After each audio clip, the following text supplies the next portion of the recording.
सरल कहानियाँ। गरीब का नया साल। ये कहानी है मीरा नाम की एक लड़की की, जो तिलगाना नाम के शहर में सड़क किनारे फूल बेचा करती थी और रात होने के बाद वो वहीं सड़क किनारे रहती थी। दिसंबर की सर्दियों का मौसम था, कड़ाके की सर्दी थी। नया साल आने में कुछ ही दिन बाकी थे। लोग अलग अलग तरीके से नए साल को सेलिब्रेट करने का तरीका ढूंढ रहे थे। कोई पिकनिक पे घूमने का प्लान बना रहा था, तो कोई विदेश जाने का, तो कोई घर पर रहकर पार्टी करने का प्लान बना रहा था। लेकिन मीरा के पास ना तो रहने को घर था और ना ही पहनने को गर्म कपड़े। उस रात धीमी धीमी बारिश हो रही थी, इसलिए सर्दी कई गुना बढ़ गई थी। मीरा सर्दी से कांप रही थी।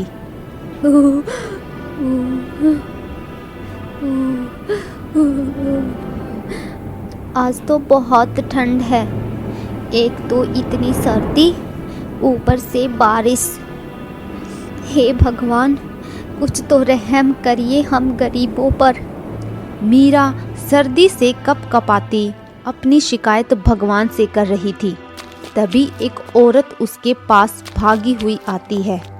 उसके बाल उलझे हुए थे। अरे तू यहाँ है?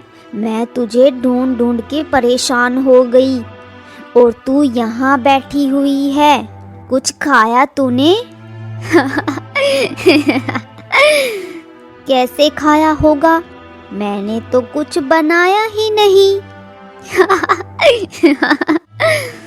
पर मैं कैसे खाना बनाती? बता ना, कैसे बनाती? तू ही बता, कैसे बनाती मैं खाना? वो गुप्ता सारा खाना खा गया, तेरे हिस्से का और मेरे हिस्से का भी।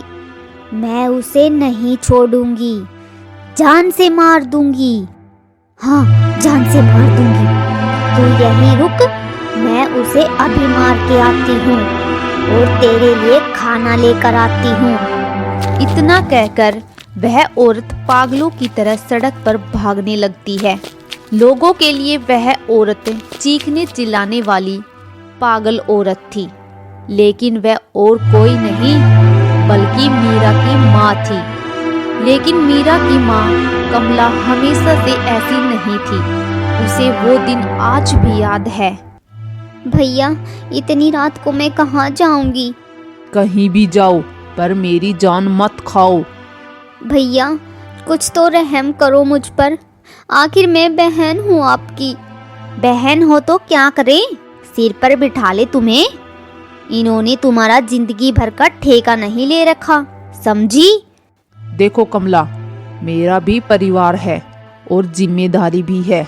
तुम्हारे चक्कर में मैं इनका पेट नहीं काट सकता। तुम जाओ अब यहाँ से। भैया, आप मुझे ना सही, लेकिन अपनी भांजी का तो ख्याल रखिए। ये तो आपकी भांजी है ना? जिसे ख्याल रखना था वो तो तुम्हें हमारे पल्ले बांध गई। आप अंदर चलिए ना, क्यों इनकी बातें सुन रहे हैं? इसको मारिए धक्का और निकालिए घर से बाहर। भगवान के लिए ऐसा मत करो भैया। दया करो मुझ पर, कुछ तो ख्याल करिए हमारा भैया। हमें ऐसे मत छोड़िए भैया, मैं आपके सामने हाथ जोड़ती हूँ। मीरा भी रोने लगती है, लेकिन मीरा को भी देखकर ना तो उसकी मामी का दिल पिघला और ना ही उसके मामा का। मामा जी, हमें मत निकालिए ना। मामा जी, ऐसा मत करो। मैं और माँ कहाँ जाएंगे? आप फिर इनकी बातें सुनने लग गए। एक काम करिए, आप मुझे निकाल दीजिए। तुम बेकार में गुस्सा क्यों कर रही हो? मैं तो खुद इनसे तंग आ गया हूँ। जाओ अब यहाँ से। भगवान के लिए हमारा पीछा छोड़ो। उस काली रात ने कमला और मीरा के जीवन को भी काला कर दिया।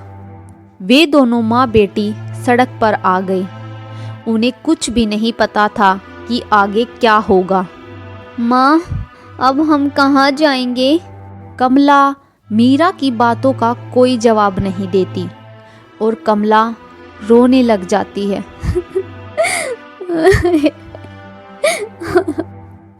हे भगवान, ये तूने कैसा दिन दिखाया है हमें।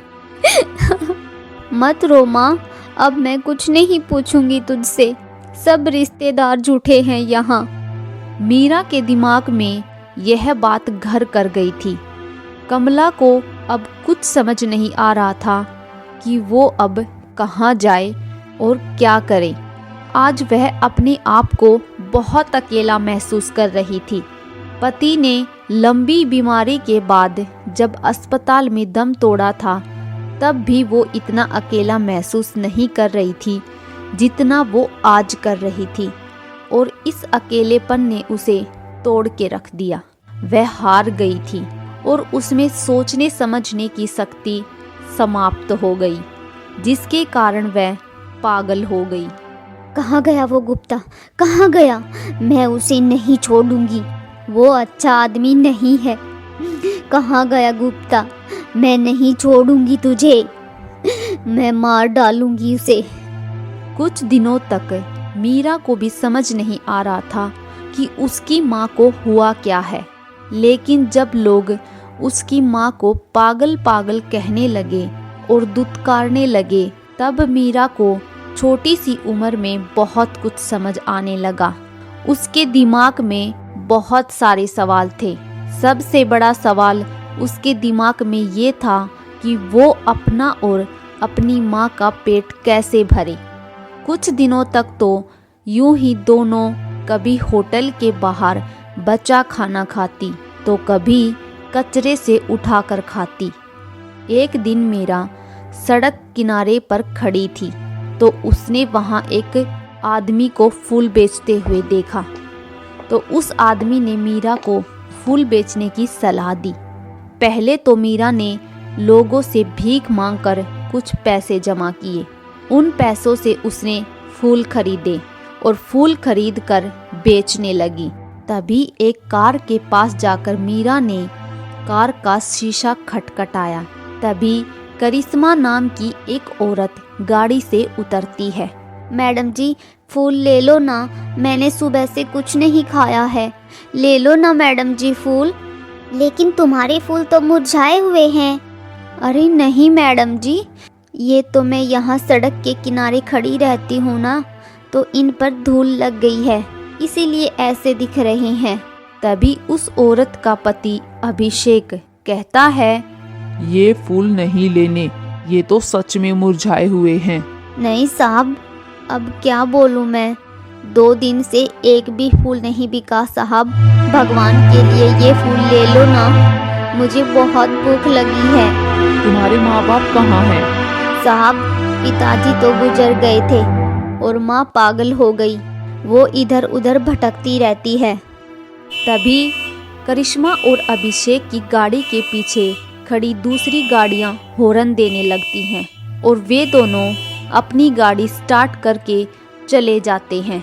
तभी वो सड़क के किनारे बैठी थी कि वही आदमी जिसने उसे फूल बेचने की सलाह दी थी, वो भागता हुआ मीरा के पास आया। अरे मीरा, तू यहाँ बैठी है?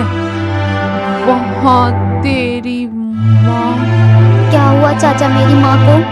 बेटा, तेरी माँ का एक ट्रक से एक्सीडेंट हो गया है, वो मर गई बेटा। ये सुनते ही मीरा बिल्कुल शांत हो गई। थोड़ी देर तक वो कुछ नहीं कहती है, फिर भागकर अपनी माँ के पास जाती है। अपनी माँ को मरा देखकर मीरा जोर जोर से रोने लगती है। क्यों भगवान जी, क्यों कर रहे हो आप ये मेरे साथ? आज आप कान खोलकर सुन लीजिए, आज तुमने अपना एक भगत खो दिया। दूसरी ओर करिश्मा और अभिषेक अभी तक मीरा का चेहरा भूल नहीं पाए थे। वे अभी भी दोनों मीरा के बारे में ही बात कर रहे थे। पता नहीं अभिषेक, उस बच्ची ने अभी तक कुछ खाया होगा या नहीं। यही सोच सोच कर तो मैं परेशान हो रहा हूँ करिश्मा। नया साल आने वाला है, लाखों लोग मस्ती कर रहे हैं, न जाने कहाँ कहाँ घूम रहे हैं, क्या क्या खा रहे हैं। और वह बच्ची भूखी प्यासी सड़कों पर रोटी की तलाश में भटक रही है। अभिषेक, क्या उस बच्ची को हम अपने घर नहीं ला सकते? अभिषेक एक कंपनी में मैनेजर था। उनके पास पैसों की कोई कमी नहीं थी, लेकिन उनकी कोई संतान नहीं थी। करिश्मा और अभिषेक की शादी को 15 साल हो गए थे, लेकिन उन्हें कोई बच्चा नहीं हुआ। नए साल पर वे दोनों एक बच्चा गोद लेने की सोच रहे थे कि तभी उनकी मुलाकात मीरा से हो गई।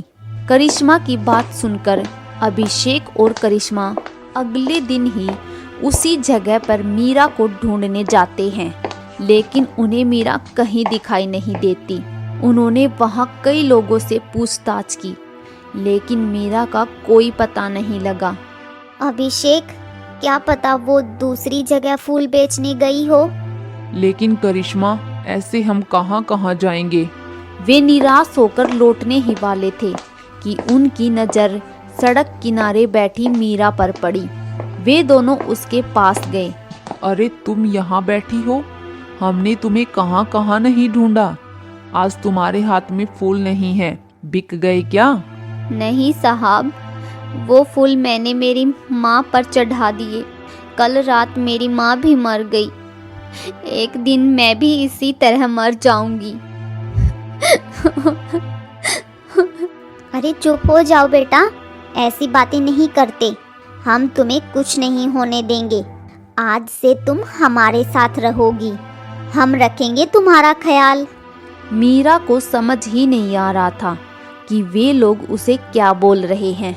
करिश्मा और अभिषेक दोनों मीरा को अपने साथ ले जाते हैं और मीरा करिश्मा और अभिषेक के साथ मिलकर धूमधाम से नया साल मनाती है।